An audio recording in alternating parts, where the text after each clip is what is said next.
Okay, good morning. Today is Wednesday, December 9th, 2020, approximately 10:02 a.m. And this is the Engrossment Rules, Resolution, and Credentials Committee meeting of the Board of Aldermen. And it is called to order. Madam Clerk, would you please call the roll? Alderman Vaquero.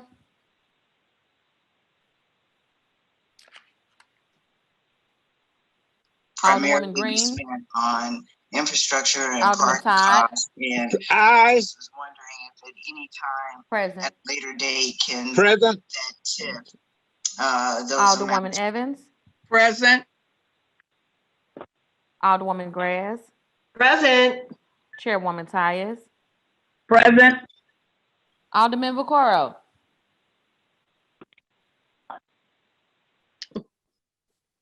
Present. I'll leave myself open. Alderwoman Green. 5 present. You have quorum. Thank you, Madam Clerk. The next thing is excused Alderman. Alderwoman Green is ill and did send me an email, so we're going to excuse her absence.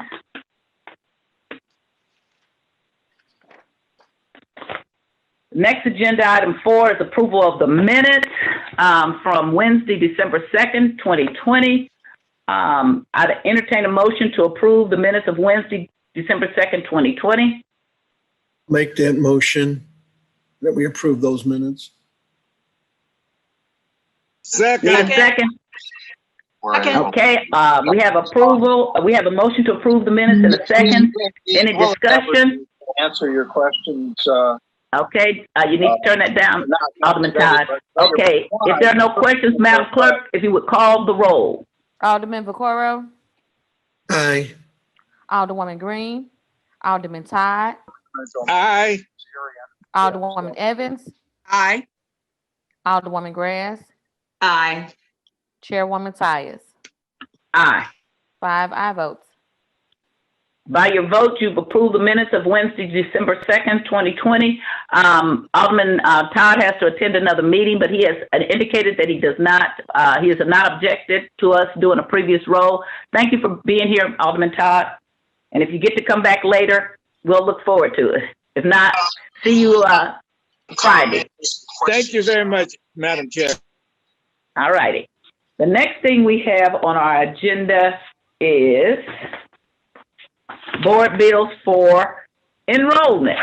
And since Alderwoman Evans did not get to do a lot last time, we're going to call on her again so that she gets used to it. I need some help. My notes that I had from last That's week okay. at 5, so you'll help me through this. That's okay. So we're going to do enrollment now. And enrollment is we're going over the board bills that we did last time that we engrossed. And if we made any corrections or anything, then they would be in this enrollment bill, which is on green paper, which I have to sign, the president has to sign, the clerk has to sign, and the mayor has to sign. Whoever is the chair of rules signs, as does the clerk, as does the president, as does the mayor. So what we're going to do in enrollment, this is when we do a motion to enroll I move to enroll board bill, whatever number we're going to do. It's 148, isn't it? Yeah, but she's not going to always have 48, so it's whichever number. Oh, okay, I'm sorry. Okay. And then, and pass out with a due pass recommendation. And pass out with a due recommendation. Due pass. Wait a minute, say that again. And pass Due out. pass. With a due pass recommendation.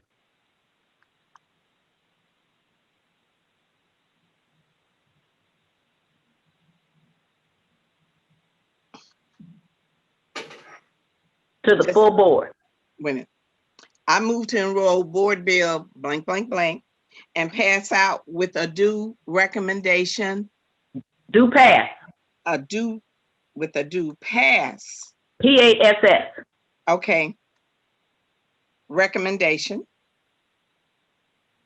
To the full board. Okay. Okay, let's go over what that is. We can do no recommendation from this committee. We can do a do not pass from this committee, and we can do a do pass. So there are 3 recommendations that we can make from this committee, and all committees can do that. So those 3 recommendations is do pass, do not pass, and what else? And no recommendation. No recommendation. Okay. So we won't take a position. Okay. When we're doing a do pass, we're saying we approve of it, we think it's a good bill, and it should be passed by the full board. Okay. We also could do a do not pass, which says we don't approve of it, and it should not be passed by the full board. Okay. Or we can do a no recommendation, is that we don't take a position on it one way or the other. Okay. Got it. We got it? Mm-hmm. Okay, Alderman Grass, are you gonna be our second this today? I'd be honored. Okay, and Alderman Bacall, can you be our previous role? I have no problem with that. That's fine. Thank you very much. So we'll move this along pretty fast. I see Alderwoman Boyd someplace out there. Good morning, Alderwoman Boyd. We're gonna start with. How are you? I'm fine, and yourself? Doing pretty good. Thank you. Do you want to speak on any board bill, or are you just sitting in? I'm learning. Okay. Like we all are. Okay. If you're not on the committee, the committee charges a small fee for this. Okay. All right. I'm sorry. We're going to get started. We're going to start with Board Bill 148. It's introduced as amended, introduced by Alderman John Coatar. It's an ordinance for the adoption of the 2020 edition of the revised code of the City of St. Louis, annotated with the charter tables and cross references to former codes included, and providing for the retention, distribution, and supplementation of the revised code, and with an emergency clause. I want to tell everybody, if you get a chance, get this digitally on your device or get a printout of it. This is a lot of the things that you might need to look up with codes and things. So, and things that are laws that we have, ordinances that we have passed, they put them in the St. Louis City codes, and you can actually go online on the St. Louis Municipal Directory and look up, if you were just saying, looking up small fires, we would look up your ordinance, Alderwoman Grass, and Alderman Grass, and then it would be in there, and it would tell you what code it is. So this is a very important bill because it puts it all together. And every 15 or 20 years, or whenever we do it, we redo them and we put them together and we update our code. So that's what this is. So this is very important. Has everyone had a chance to look at the board bill? Anybody have any problems with it? Alderman Bacall, you have any problems? No, I don't. Alderman Grass, do you have any problems? I do not. Alderwoman Evans, do you have any problems? I do not. I don't have any problems. Okay, Alderwoman Evans, I'd entertain a motion that Board Bill 148 be enrolled and passed out with a due pass recommendation. I move to enroll Board Bill 148 and pass out with a due pass recommendation to the full board. I'll second that. Previous roll. We have a motion and a second that Board Bill 148 be enrolled and passed out with a due pass recommendation. We have a call for previous roll. Any objections to previous roll? Hearing none, Board Bill 148 is passed out as enrolled with a due pass recommendation to the full board. The next board bill we have is Board Bill 152 as amended, introduced by Alderwoman Christina Ingrassia, Alderwoman Annie Rice. It's an ordinance to amend Ordinance 70624, approved October 24th, 2017, to add a section to include an enforcement mechanism. And this is regarding allowing the sheriff's office to help the police department with illegal evictions. Alderman Bacall, you have any problems with Board Bill 152? No, I do not. Alderman Grass, any problems with Board Bill 152? No, I don't. Alderman Evans, Alderwoman Evans, any problems with Board Bill 152? No, I do not. Okay, I'd entertain a motion that Board Bill 152 be enrolled and passed out with a due pass recommendation. I move to enroll Board Bill 152 and pass out with a due pass recommendation to the full board. Second. Previous roll. Okay, we have a motion and a second that Board Bill 152 be enrolled and passed out with a due pass recommendation. Do we have any? We have a call for previous roll. Any objections to previous roll? Hearing none, Board Bill 152 is enrolled and passed out with a due pass recommendation to the full board. So that is our enrollment calendar. And that's the only time we do a due pass recommendation. Now we go to what's called engrossment. And engrossment is we look through the board bills to see if there are any typos, mistakes, or anything. This is our time to catch them. So we do that now before they print it up on the green paper. And so that's what we're getting ready to do now is we're getting ready to engross. And the first board bill we have, I think we should vote this one down. This is Board Bill 136 by Alderwoman. I think that we all are going to vote no on this. Okay, well, the Alderwoman seems not to want us to do that. No. So anyway, this is a Board Bill 136 introduced by Alderwoman Gwendolyn Evans. And it's an ordinance approving a blighting study and redevelopment plan for the North Newstead Avenue, Lexington Avenue, Whittier Street, Kennerly Avenue redevelopment area. So do you want to tell us anything about this board bill? This seems to be a pretty big thing going on in the fourth ward. Yes. You don't have to, but if you want to, you can. Well, I'll just give you, I won't take up too much time. My lead developer is doing development in those areas.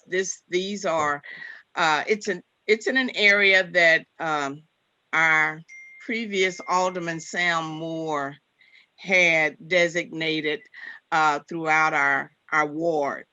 And so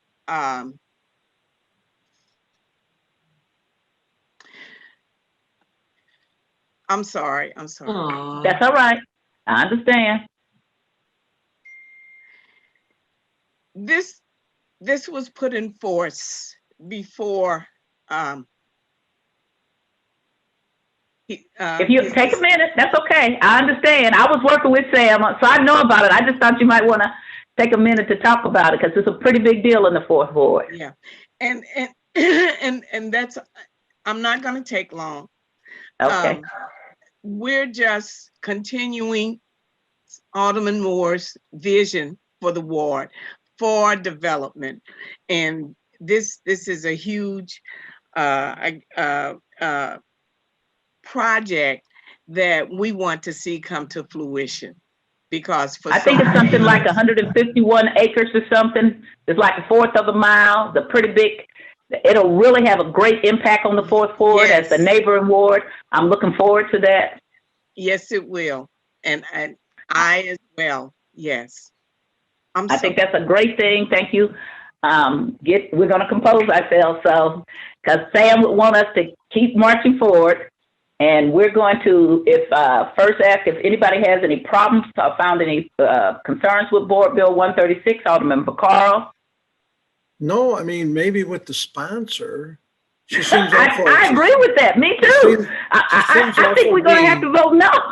Yeah, you know what? And we would have all voted no being the first one, but I think it would be too confusing with this. We can always do reconsideration. Well, I mean, at some point they're going to have to be what is the word we want? We're going to have to make sure that they learn the power of the no vote. Okay. Yeah. Normally, when for a first bill, we would all vote no. I know. Put you on the hot seat, ask you really hard questions, and then say, having voted on the previous side, I would like to reconsider the vote. So then we all vote again. And you have to say voting on the previous prevailing side, because if you voted and you were not on the prevailing side, you cannot do that motion. Right. Okay. Alderman Grass. Now this is your roommate, so I know it's probably hard, but this is your time. You can, give her. You can ask hard questions. I would never tell Gwen no because I have her back. And I'm so glad that hazing didn't happen. And I will absolutely second that motion. But And you do know you need votes. congratulations. I hope this goes fabulously for you. You do know you need the senior audit people to vote with you because a tie is a loss, but okay, I'm just going to tell you that. Okay, come on.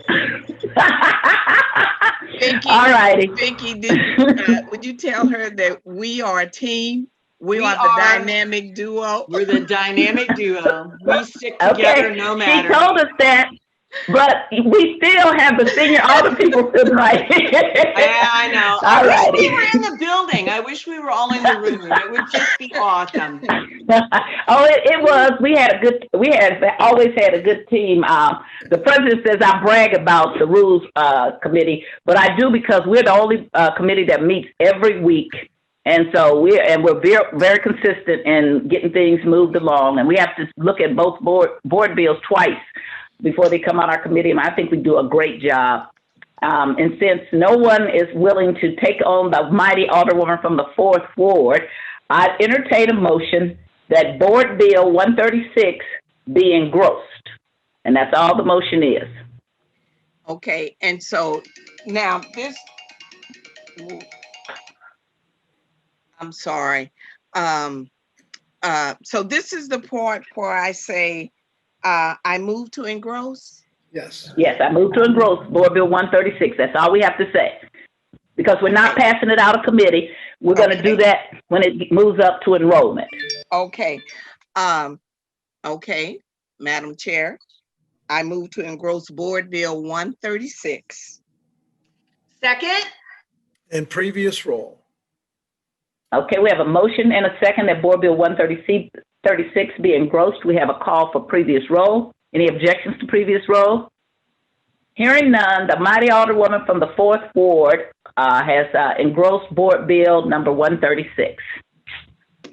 The next board bill we have is Board Bill 159, introduced by Alderman Joseph Roddy, an ordinance dissolving special allocation funds for the 4491 Lindell Redevelopment Area and terminating the designation of a certain portion of the city of St. Louis, Missouri, relating to such as a redevelopment or area, repealing Ordinance 70157, and authorizing certain action relating thereto. Alderman Vaccaro, do you have any problems with Board Bill 159? No, not at all. Alderman Grass, do you have any problems with Board Bill 159? No, I do not. Alderwoman Evans, do you have any problems with Board Bill 159? No, I do not. Okay, hearing no problems, I'd entertain a motion that Board Bill 159 be engrossed. I move to engross Board Bill 159. Second? In previous roll. Have a motion that Board Bill 159 and a second that Board Bill 159 be engrossed. We have a call for previous roll. Any objections to previous roll? Hearing none, Board Bill 159 is engrossed. Board Bill 164 as amended is introduced by Alderman Joseph Roddy. It's an ordinance determining that tax increment financing plan listed in Exhibit A are making satisfactory progress except as noted under the proposed time schedule for completion of projects therein.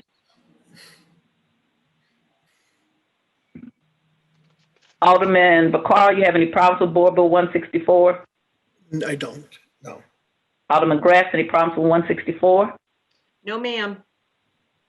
Alderwoman Evans, any problems with Board Bill 164? No, I do not. Okay, hearing no objections, I'd entertain a motion that Board Bill 164 be engrossed. I move to engross Board Bill 164. Second? In previous roll. We have a motion and a second that Board Bill 164 as amended be engrossed. And I would like to amend your motion to say that you move that Board Bill 164 as amended be engrossed. Okay. Okay. Okay. Okay. We have a motion and a second that Board Bill 164 as amended be engrossed. We have a second. We have a call for previous roll. Any objections to previous roll? Hearing none, Board Bill 164 as amended is engrossed. The last board bill we have is Board Bill 165, introduced by Alderman Rhodey, Alderman Joseph Rhodey, Alderwoman Heather Navarro, and it's an ordinance repealing ordinance number 66420, ordinance number 64928, ordinance number 65724, ordinance number 65910, and ordinance number 65443, dissolving the special allocation funds for Maryland Plaza North, the Convention Headquarters Hotel, 1141-1151 South 7th Street, 1312 Washington, and MLK Plaza Area Redevelopment Project, and terminating the designation of a portion of the city of St. Louis, Missouri as redevelopment area and authorizing certain actions relating thereto. So they're getting rid of funds for the convention center and downtown because they've completed the redevelopment or the TIF or the tax abatement. I don't know which one it is. I can't remember now. But anyway, so Alderman Carl, do you have any problems with Board Bill 165? No, not at all. Alderman Grassia, any problems with Board Bill 165? No, I do not. Alderwoman Evans, do you have any problems with Board Bill 165? No, I do not. Okay, hearing no problems, I entertain a motion that we engross Board Bill 165. Yes, engross Board Bill 165. I'll make a motion to engross Board Bill 165. Second. Okay, we're going to let you get away with that. That just means Alderwoman Evans is going to be back on the seat again next week, okay? Oh, man. Do I have a call for previous roll? Previous roll. Okay, we have a motion by Alderwoman Grass, who has now put Alderwoman Evans on the hot seat for a third week in a row. We have a second by Alderwoman Evans. We have a call for previous roll that Board Bill 165 be engrossed. Any objections to previous roll? Hearing none, Board Bill 165 is engrossed. That is, we don't have any resolutions before us. Anything that anyone wants to bring up before the committee? Any announcements? Yes. Yes, Alderwoman Evans first. I was on the St. Louis Public Schools system virtual town hall meeting last night. As you may know or not know, I have 3 schools in my ward that are up for being closed. So I need all the help and ammunition I can get to help keep this from happening. We have a lot of development that's coming in our area, and to have this development proceed with no elementary schools in my ward, no St. Louis public school system, and some of the information that they use for selecting the schools, there were errors that we found by me, because I went by 2 of my schools, Hickey and Farragut, and talked with the principals, and I shared with them this 38-page, guess you could say,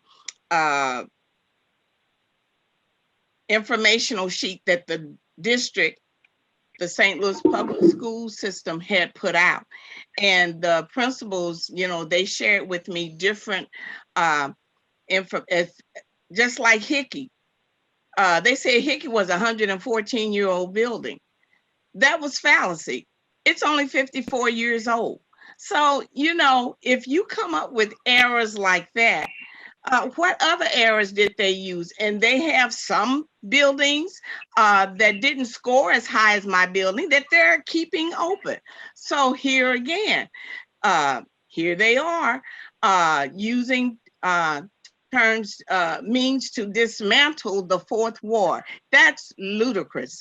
So whatever we can do, any information that you can give me, I'm going all out, because see, this does not make sense. That's all I have to say. So I can give some suggestions if you don't mind. Yes. Okay, so I would, even though today is the day you introduced a resolution, I would have a resolution calling for them not to close your schools. And I will help you with that. Okay. I will, in the resolution, you could point out the things you said, that they've made errors and that you got development. And so you could do that, and we're gonna push the boundaries and introduce it from the floor. If we can get it done today, even though it's late, we give it to the clerk, then we can introduce it from the floor and ask to suspend the rules. I think you should do that. I think you should call on your committee man and committee woman to join in writing a letter with yourself against this to the school board, because this is all going to be sent to the school board. I would call on, you have like 4 state reps, I think, in your area, 3 or 4, and 2 state senators. I would call on them to join with you to send letters from their offices asking them to reconsider. Do you know when they're supposed to make the decision? On the 15th. Okay, so we have a little time. Mm-hmm. So call on all of your state senators, all your state reps, do a resolution from the Board of Aldermen. There was a hearing, was it yesterday? Yes. Okay, right. Yes. So did any of the board members come to your hearing? I'm not sure. We had 749 people listening on, because when I went to my schools, I asked them, okay, what are you doing to combat the schools being closed? And so they said they sent out letters to the parents with the website on it.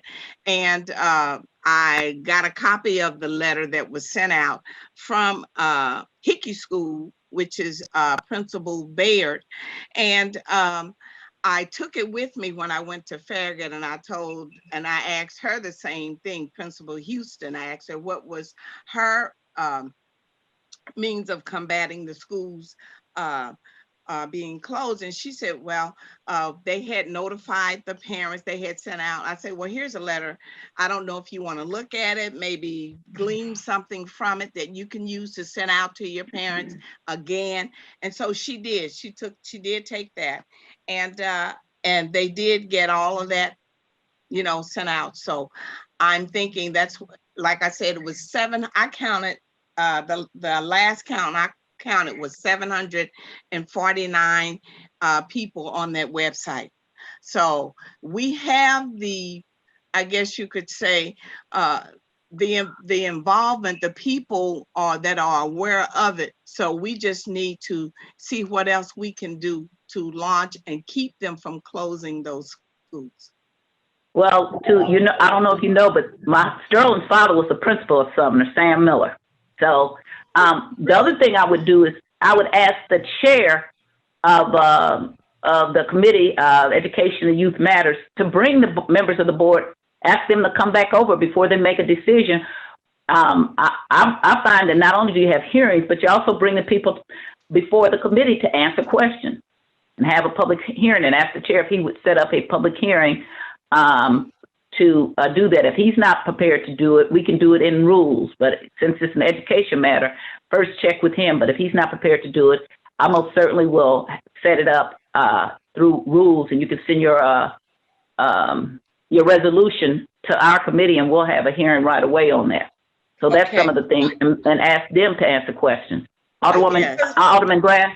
I think there's a committee meeting tomorrow at 1 o'clock for public schools. It is. It is tomorrow? Yes, ma'am. Yeah. Mhm.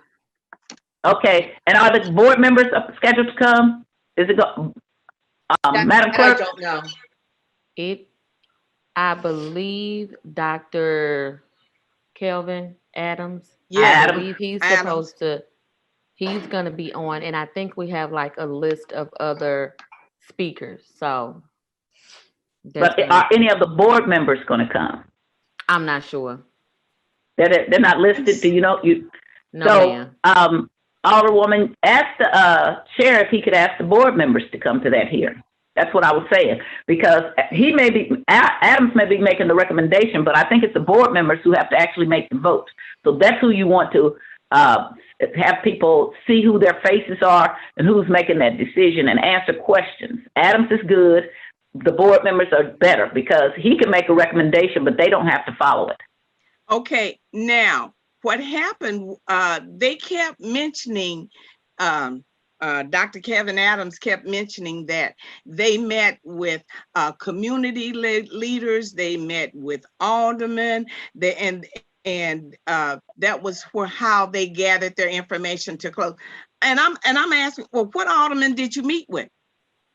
You know, because what alderman would be in agreement with closing these schools? And I wanted to know who those people were. And They said that on the news last night. Say that again. So here's the first thing. Go ahead, Alderman. I'm sorry. McGrath. I'm talking out of turn. My apologies. On the news last night, they talked about how the public school board had spoken with alder people about this. And I want to know situation. who were they? They didn't say. I So, know. you know, it's just it's a canned phrase. So One person at a time. Okay, right. Right. So they may have spoken to one alderperson, which right. they won't say their name now. But here's the thing: if you're going to close schools in different wards, then at least you would give the alderperson in that ward a courtesy call to me. Okay. Yes. Alderwoman Boyd had a very good idea. Alderwoman, do you want to go on to say what your idea was, or do you want me to just go ahead and say it? I sat in on thank you, Chair. I sat in on a meeting with Bridge to Hope, and it's an organization that gets parents engaged. And I think that's what a big challenge is. Parents need to step up to the plate. And so I would suggest that you reach out to those parents. I'm one of the older people that is impacted by a school being closed. It's Northwest High School. But we have been working on this for 2 years because our struggle has been to get the population up. That's a building that holds 1,500 kids. It doesn't have 100 kids a day in that building. And so we're trying to, my fear is I can't have a building sitting in a park, in a city park of that size, empty. So we're looking at what we can do, but Bridge to Hope, that's an organization that's really corralling the parents and educating them on what their rights are and what they can and cannot do. So I think, and Alderman Tyus, wasn't it an organization some years ago that focused on parents to help them, to educate them on how to ask, how to stop things from happening, how to improve education in their schools? Yes, and in fact, I'm going to call the person.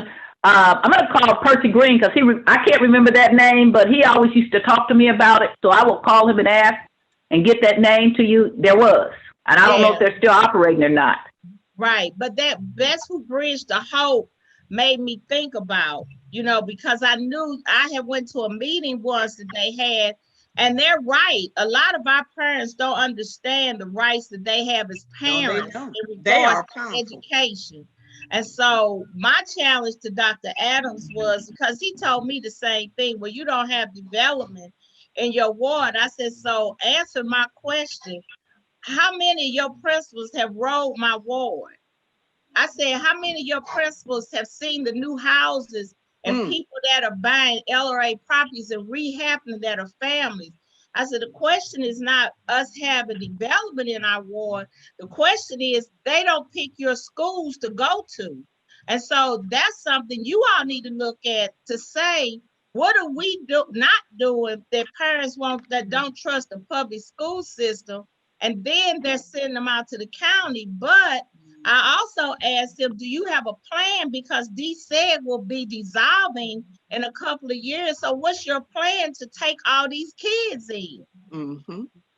And see, they were trying to say that it was the elected officials and the city's fault because we're not sending resources to the public school system.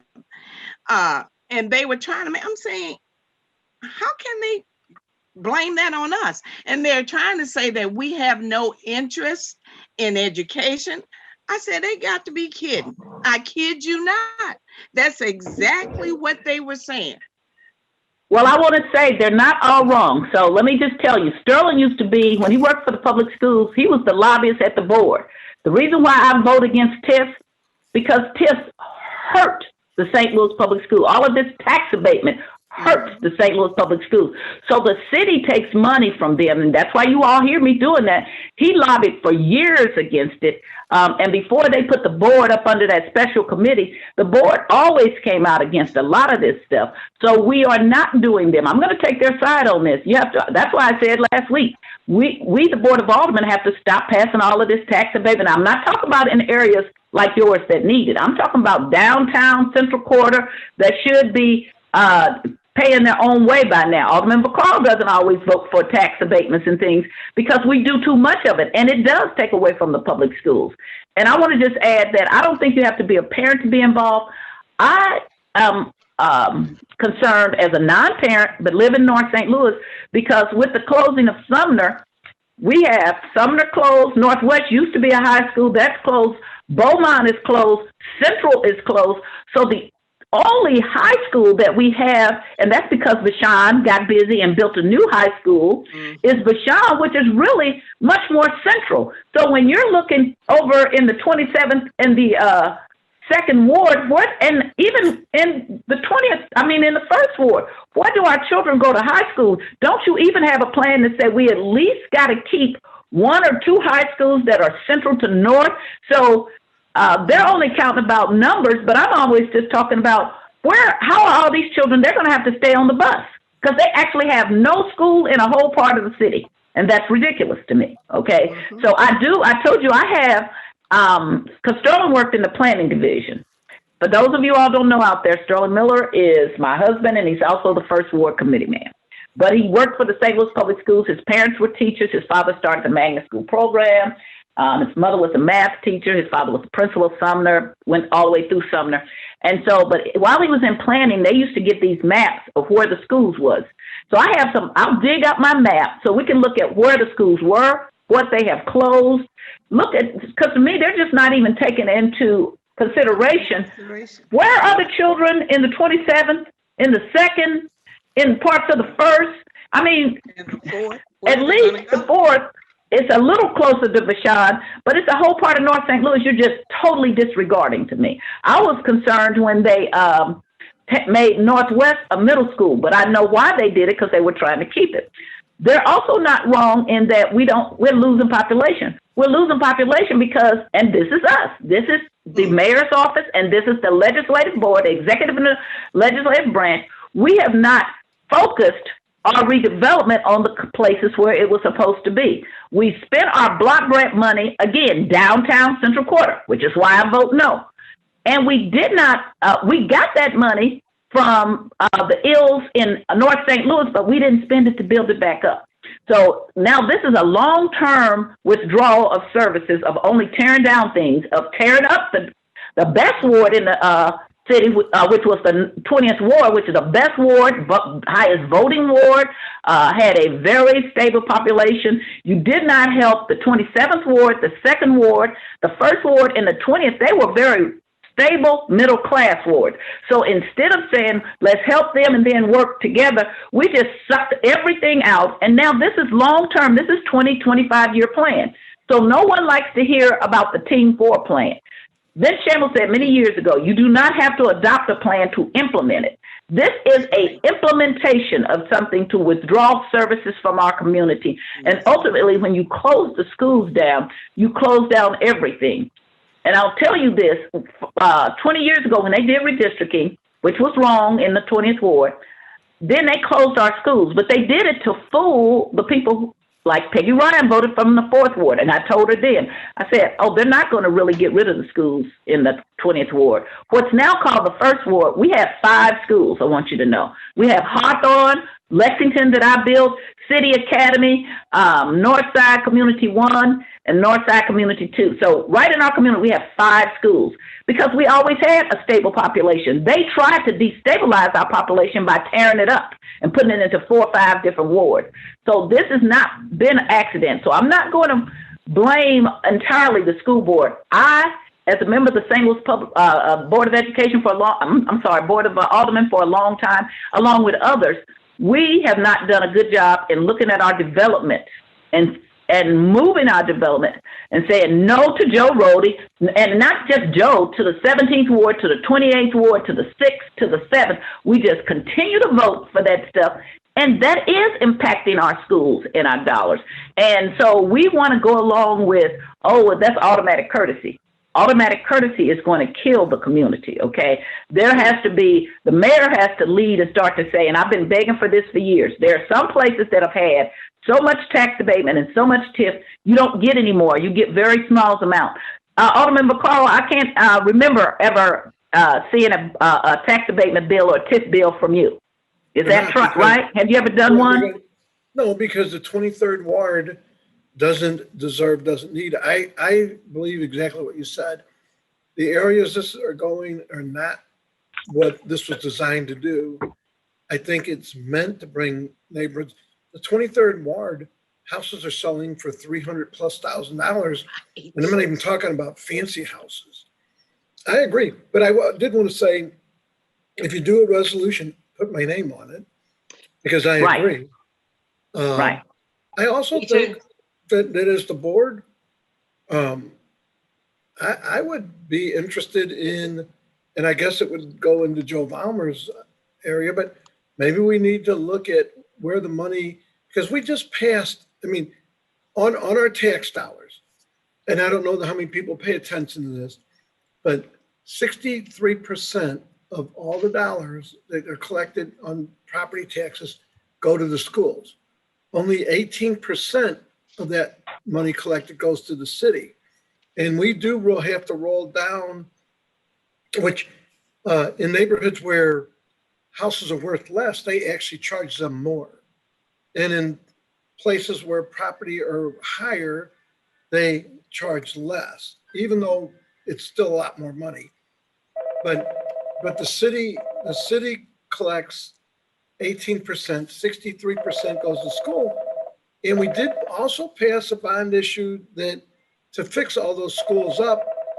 So, I mean, maybe at some point it wouldn't be a bad idea to look into where all the money goes. I do agree that the tax abatement cuts away from them, but I also know that we give a fair amount of money,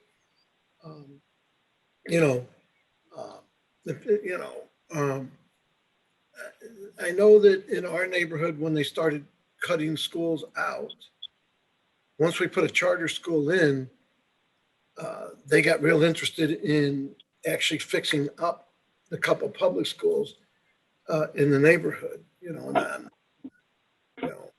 I'm not saying. I want to say just what you said. The other thing that I think you need to address, the charter schools, I think they put a rule in years ago, charter schools couldn't go into public schools. That makes no sense to me, because to me, if charter schools, first of all, they don't have the same requirements as a public school, which I'm opposed to. But if we're going to let them operate with the St. Louis public schools, then instead of them going into new buildings or different buildings, then they should have to go in these vacant buildings, because they still are part of the St. Louis public schools. So I think we need to ask the school board to take a different look at this, because I have one charter school that's in one of my old public schools that was closed down.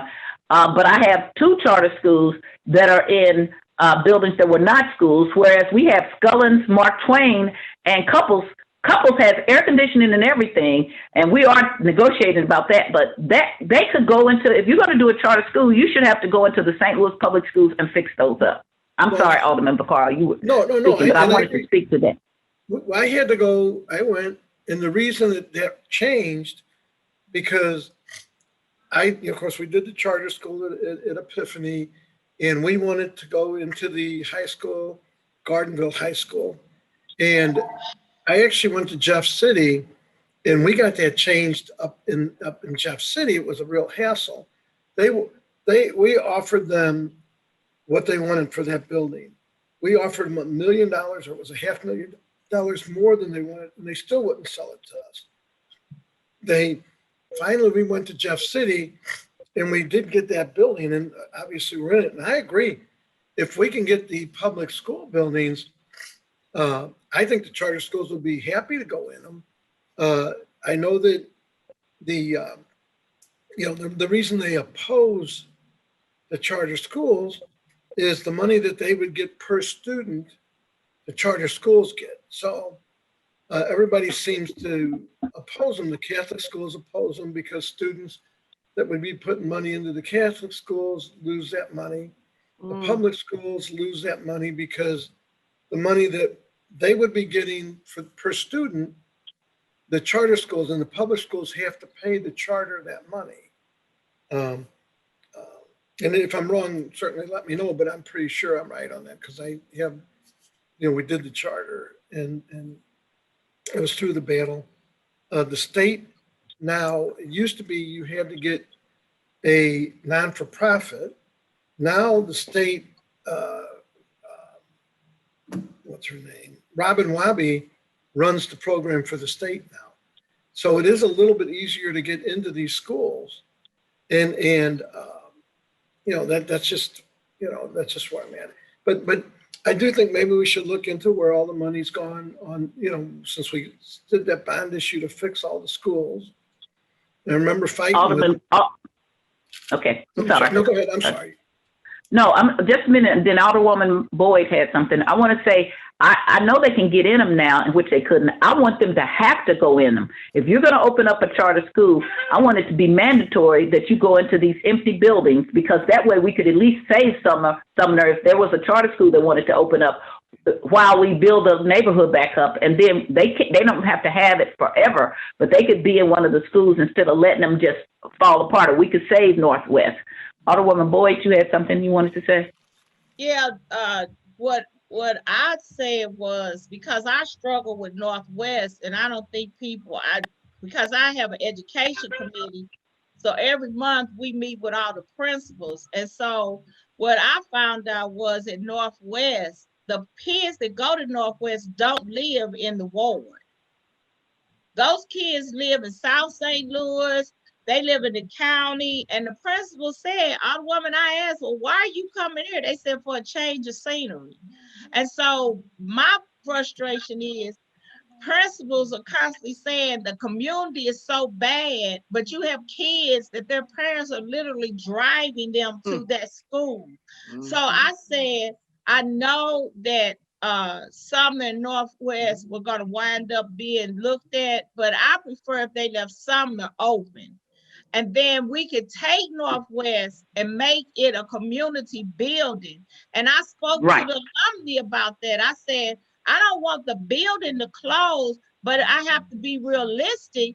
If it doesn't have 100 kids in there and it can hold, I remember when 1,500 kids were rolling into Northwest School when Terrell Wayne was the principal. I said, but we don't have that population, as Alderwoman Taya said. A lot of our people have left the city and moved to the county. But it's interesting, these same people are sending their kids to Northwest. So that's why I was like, okay, let Sumner be open. We use Northwest as a community building. And I'm even now looking at Walnut Park School's been sitting there for over 12 years that has declined. How we can do something with that building. I'm like, we can't keep having empty buildings. So, and then I got a charter school that they're talking about closing. So I'm like in a catch-22 on these schools. So that's where I'm at. I just feel not only the parents should be, but the community should be involved. And we should quit coming at the 11th hour. They should be really involved in the school. And I think it should be not just the parents, everyone. I'm not a parent. I fought to build the first new school in North St. Louis in 30 years. I fought for that. And everybody said, oh, make Lexington a magnet school. No, Lexington had little, Quonset huts. And I fought for that new school, and we did build one in the 90s. And that was the first one built in North St. Louis. And after that, Alderwoman in the second ward built a school, the Earl Nance, but we built Lexington before that. And so you need buildings that they can go into, but these other buildings that's been rehabbed, or it's like, Sumner's just historic. That's just like the first black school west of the Mississippi, and it's got so much history. And as I said before, there won't be a high school then. I mean, you have to go to Bashan is quite a way from Sumner, and if you live in the 1st Ward or the 27th Ward in either Mark Twain or Walnut Park, you got to go over to Vashon to go to school. That's ridiculous. Okay. So I think that they have to look at something more than the numbers, and maybe you put a couple of schools in Sumner. That's what they did with Southwest for various, because I lived in South St. Louis, so I know I lived in the Central Quarter, South St. Louis, put a couple of schools. You don't just say close Sumner down. I knew they weren't going to be able to kill, when they did redistricting, they weren't able to kill my community, because when we did Conservation District and we were the first in North St. Louis, the people who did the Conservation District in the Building Division called me up and said, Alderwoman, the 20th Ward is the most stable ward ever. We've never had one where the people lived there so long. So I knew we had a very stable community. So all the stuff that they were saying to me why they needed to tear my ward up, and then they closed my schools. Then they opened all my schools back up. So we have to think holistically. Okay, that was to get everybody to say, oh, Sharon Times doesn't get along with people. Of course, I was winning my races by 1,300 votes, but of course I didn't get along. So there is another plan that's been afoot. Nobody likes to hear it, and it is about emptying out a community. It always has been about not giving services. That's why I had to discover that this current administration was allowing all the new trash trucks to go to South St. Louis and Central Quarter and giving us all the old ones and giving all the experienced people. And when I wrote it up and reported it to the personnel director, they had it actually in an agreement, and they had to take it out because it was illegal. Those are the kind of things that people do not know. They're ingrained prejudice, white privilege, racism that they have allowed to happen, okay?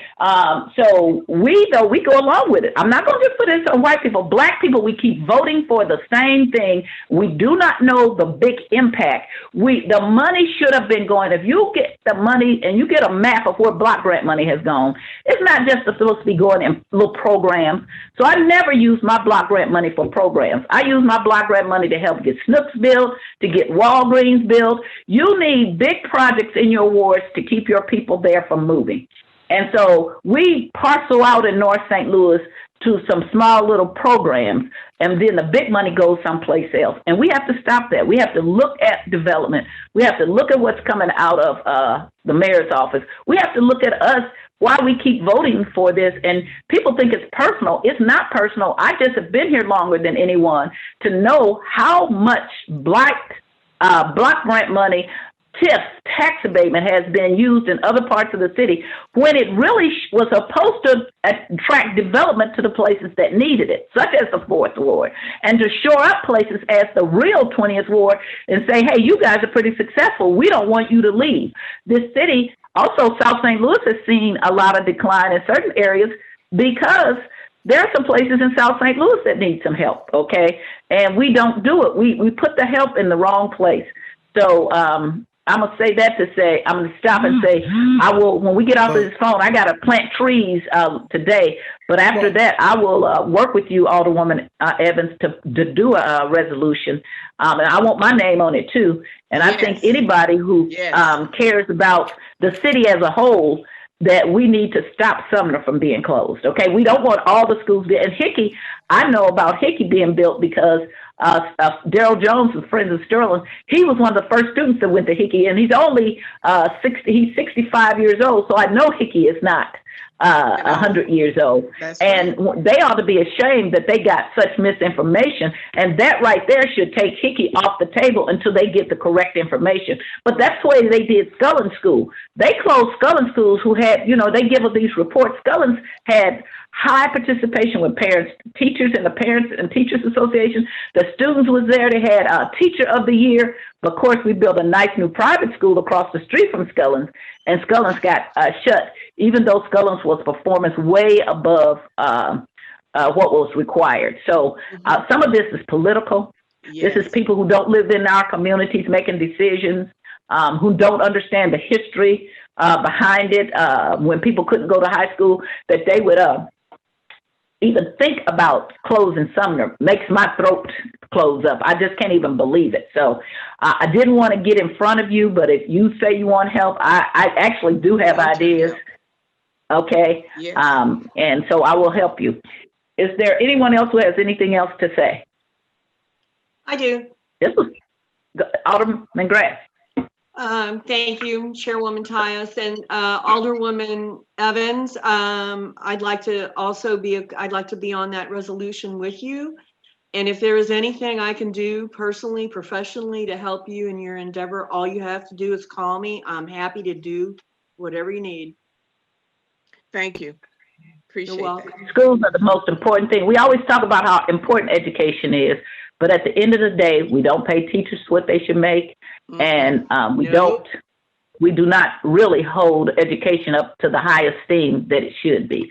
But a lot of people, I think, doing this stay at home have found out how important the teachers are to their children. I can tell you, people move into a neighborhood because of schools and churches. Yes, I sir. go to a certain church, sense of community. I did want to say, though, the 23rd Ward does not get any block grant money either. We don't even get 10 cents. So. And I have tried not to, even in my ward when it was the 20th, I didn't do tax abatement when it wasn't needed. When I found out I could do development without it, I just didn't do it. It just doesn't make us any sense. If I'm saying how important education is, that's the last place. I don't care. The alderman talks about, well, they get 60%.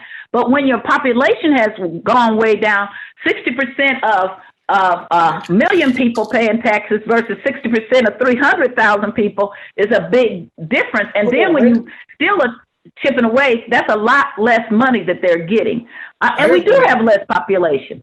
And I acknowledge that, but to me, we have to be careful to make sure we have a balance, that we don't leave a whole community, a whole area of a city without a high school. That just doesn't make any sense to me. No, and we all know how valuable Sumner is. I'm sorry, Alderman Bakar, go ahead. I agree with you, and, of course, what'll really be interesting is when they go to the 14 wards, because if you think you're going to devastate a part of the city, yep. If you think about the density of population, yep. If you try to keep North St. Louis together, it literally, I don't know the population, but you would be down to literally maybe 2, if maybe 3 aldermen representing that area because of density of population, where most of the majority would be south. But it's a discussion for another day. I know where I'm at on this, but. No, but I want to say I agree with you. And now the people who don't hear me, I think like they don't hear. Okay, so you think, oh, well, this is great where I live. This is okay. But that's like me not hearing if somebody said, oh, we passed a law to kill all Italians. And the Italians said, but this is bad for us. And then we said, well, we don't care. Our people passed it. That's not what you should be doing. You should be hearing things that people are telling you. I was opposed to 14 when I was off the board, even though they had cheated me off the board. I still was opposed. It is going to be devastating. It's going to further devastate our schools. And everything that's being done and pushed is not in the best interest. People have their own agenda that has nothing to do with an agenda of having an entire city that is thriving. And until everybody gets the same cancer that certain parts of the city has, and not all of North St. Louis, pretty much, I still have a pretty stable ward. It's not like it was because where they put it someplace else, it went down, but I still have a pretty stable ward. But I always understood if the 20th ward was stable, but right across the street, it wasn't, and on all around me, that was going to be a problem unless we could all join in together. Mm-hmm. And so people who are living in where they think are great areas, and they don't think that this is going to affect them, it will. You just don't see it now. If you get cancer in your right hand, the left hand may think they don't have cancer, but the left hand also has cancer also. And that's what's wrong with our city. I agree. I mean, agreed. People sit there and crime is coming down more and more. And we're seeing things in the 23rd Ward we had never seen before. Mm-hmm. It's because nobody wanted to deal with the crime problem when it wasn't in the 23rd Ward. Yeah. And now you're seeing people leaving the 23rd Ward, which is fine. I mean, the houses are selling high. When somebody leaves, somebody comes in really quick. But I'm telling you, if we don't work together, if we don't start getting north and south and central together, I know as an alderman, I protect my neighborhood. I do what I can for my neighborhood, just like every other alderman. When it becomes 14, you're going to see, well, I'm sorry, we're going to keep this meeting on forever, but I agree with you on this, Sharon. I think that all this stuff is crazy. I think taking schools out of North St. Louis will only go to reduce the population north. It will devastate areas north. But who cares? I live in a great neighborhood. I guess that's going to be the attitude. Well, it doesn't affect me, but it does. It affects us as a city. And again, like you said, if we got less people paying taxes, I agree, the money for the schools does go down, no matter what that number is. And the number for the city and city services go down. And nobody gets it. Nobody understands it. But you've been around, I've been around.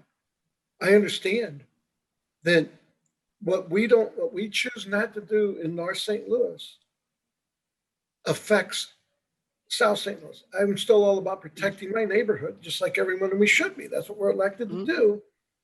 But at the same time, something like this does affect the 23rd Ward. It affects the 23rd Ward. If you close the schools all north, you're going to have overcrowding in the schools that are left. It destroys a neighborhood. It takes a part of the city, and it's going to completely wipe it off the map. Because anyway, I'm sorry, but I want to be on the resolution. I think we need to look into, sometimes it seems like if maybe we hold a strong point on negotiation, the school may give in to us and say, okay, we'll keep Sumner. And correct me if I'm wrong, because I don't know. I was there for the dedication, but isn't Tuskegee Field at Sumner, or is it? Yes, it is. Yes. Okay, so I was there for the dedication.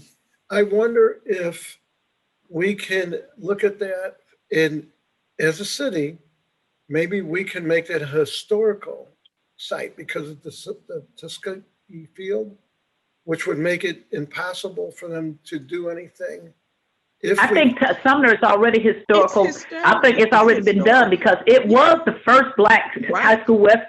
And so it has a lot of firsts, and so many important people have graduated from Sumner. If you ever have a chance, you go in there, they have a wall of heroes and sheroes and people, and it's a wall of fame. And it's just so many people, even though it was segregation, they got great educations. They came back into the neighborhoods. They lived here.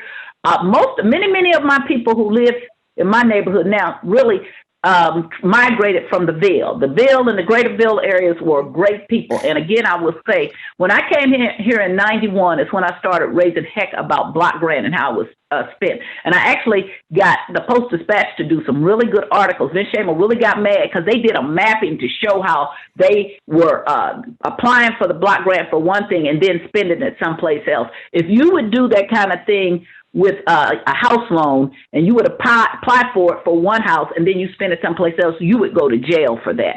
And so, again, I can't blame the school board because they're dealing just with numbers. I have to blame a lot of it from Room 200 and the Board of Aldermen because we were so intent on building a downtown in a central quarter. When I got here, there was no downtown neighborhood, okay? That has been built with billions of dollars. All of North St. Louis together hasn't got a portion of what the 17th or the 6th, 7th, and the 28th has gotten. So that is why when I vote no, I'm voting from many years of watching this happen and saying to them, this is going to happen. The attack upon the 20th Ward, the one that was successful in voting and not leaving and did not lose population, that is something else. That wasn't Sharon Tyus. That was to stop that we were continuing to build something new. I had built $52 million worth of stuff. So why would you tear that up? You would say, Sharon, what are you doing over there? How do we replicate that if you were trying to build up a city? But if you had race and other things in consideration, then you would do just what Francis Slay and the group did, Lyda Cruz and Lewis Reed did. You would tear up something that's successful. They just didn't anticipate that Sharon Tyus does never give up, okay? And so I'm back here fighting for my community, but I never did just fight for the 20th Ward. The whole point of putting the Snooks and the Walgreens and things up on Natural Bridge was because that served a larger community, that I knew that I could get those things built, a bank, but that also set the footing for it to go to the next ward, because people were so scared about what you could build in North St. Louis. So once it was successful, then, okay, let's take it and go to the next ward. We had the first emails. Almost all of the first came, and I really had to fight for them. I had to fight Jay Nixon to build Lexington School. He was the attorney general, and he was going to the state saying he was against busing, but when we wanted to build a new school, he didn't want to spend the money to build a new school. So all of it has been such a fight for a little money. If we just had a portion, we put $10 million on Washington when Clarence Harmon was the mayor. We put it into fiber optics down on the street of Washington. It doesn't even work anymore. Can we just imagine putting $10 or $20 million up and down Natural Bridge? A lot of your people own their houses, but they just got tired in the fourth ward because they want to see the same middle class opportunities in their communities, and they want the quality of life that this city has refused to do in a certain part of the city. And you don't have to take my word. I tell everybody, just go pull the stats and go pull the maps, and you will see that this was done purposely. So they always would say, well, that's because you're not succeeding. So when they came to the 20th Ward, we were succeeding. So if you're successful or you're unsuccessful, you're still attacking a part of the community. Then you have to say racism is running rampant. And that is what has happened. And then now they say, they use the numbers and say, well, you don't have the people. Well, if I attack the 23rd Ward for 20 or 30 years, and I pull all their services out, and then we could go and say the same thing about the 23rd, the 14th, the 16th. All you got to do is attack a community for 20 or 30 or 40 years, and then you will get your outcome. And you had a plan called the Team 4 Plan, which said you were going to do all these things, and that started in the 60s. And when there was such an outcry about the Team 4 Plan, people said, oh, we're not going to pass that. We just wanted to look at that. Who would even put something so mean and evil in writing as to withdraw services from parts of a city and say, well, they're not even worth helping anymore? That's an evil plan, and it's still in being implemented. And one of the person's name that's on it, in case you don't know, is Dale Roussac. When you look at the Team 4 Plan, Dale Roussac, who still works for the city of St. Louis's name is in the Team 4 Plan. That's the kind of thing that we just glance over, and we then go, how did this happen? It happened because it was planned and it was implemented. It was not adopted by the board because we as a community rose up and said that's an evil plan. But when you're doing all the things, not cutting grass, letting vacant properties stand for centuries next to a house, this last budget that we passed, the mayor took our ward capital, and then she put it into cutting grass in Forest Park, Convention Center. Those are all the kind of things. You think the Convention Center is more important than the little money that the wards get? You cut the grass in Forest Park, but you can't cut the grass in the neighborhoods where people are cutting their grass, but the city got the grass up to your knees. That all tells people that your community is not important and leave. That is wrong. I would prefer then let the grass grow up to my head, 6 feet in Forest Park, before you let it next door to a little old lady who cuts her grass all the time. Tear down these buildings. The mayor took $2 or $3 million out of demolition in this budget. That's all an evil plan to hurt this community. So all of that goes to why people move, because the first people who move are middle and upper income people. I was told when they did redistricting, well, we thought you and Sterling would move. You guys can live where you want to. We absolutely can. We absolutely can buy on Lindell and live there. I live just where I want to live, right in North St. Louis at 4968 Master Place, because I'm an educated person that understands how the community is supposed to look. So if it's not me, then who should be out here fighting to say this is wrong? If nobody listens to me, I'm telling you, the outcome of Sumner, this is all because of the bad executive mayor's office and the board of aldermen being cowards and not taking this on. We have been cowards. We have gone along with stuff that we should not have been going along with. And that is what is wrong with our city. And then we come with these big ideas. Well, let's sell the airport. That's not going to resolve it. What's going to resolve it is going back and undoing some things and telling some people, nope, you can't do tax abatement in this area anymore. You can't do TIF. what you're doing in the 4th Ward is Alderwoman Evans is going to be a great start, but that needs to be all over. Alderwoman Boyd is doing some great things. I never had enough land to actually do that kind of thing, so I concentrated on commercial districts because that helps to keep people, if they know they can get to the grocery store. To have all of these places in our community where we can't even go to the grocery store, we got these little corner markets that sell liquor and cigarettes.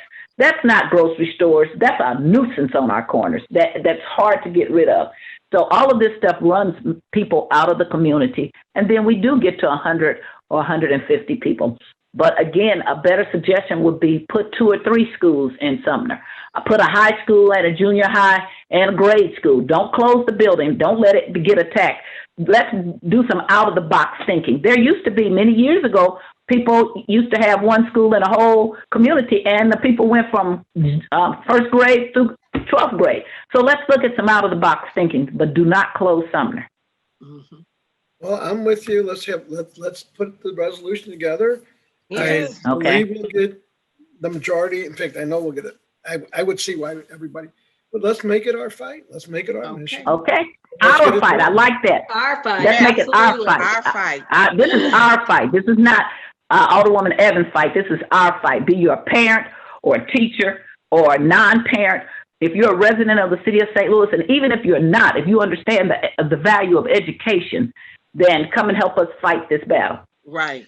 It's Right. the most meaningful thing we could probably do. Well, Yeah. I think it'll be good, and it will unite us. And I think anything we can do to Yes. unite this board of all. Unite. We need Oh, something. yeah, we do. need it. Yes. Okay. All right. I will call you. I got to go plant trees at 1 o'clock. I better run too. But after that, I will get in contact with you, and I'll work with you. We can get something going. Okay. Okay. And You'll call me when you get through planting trees, right? Right. And- Right.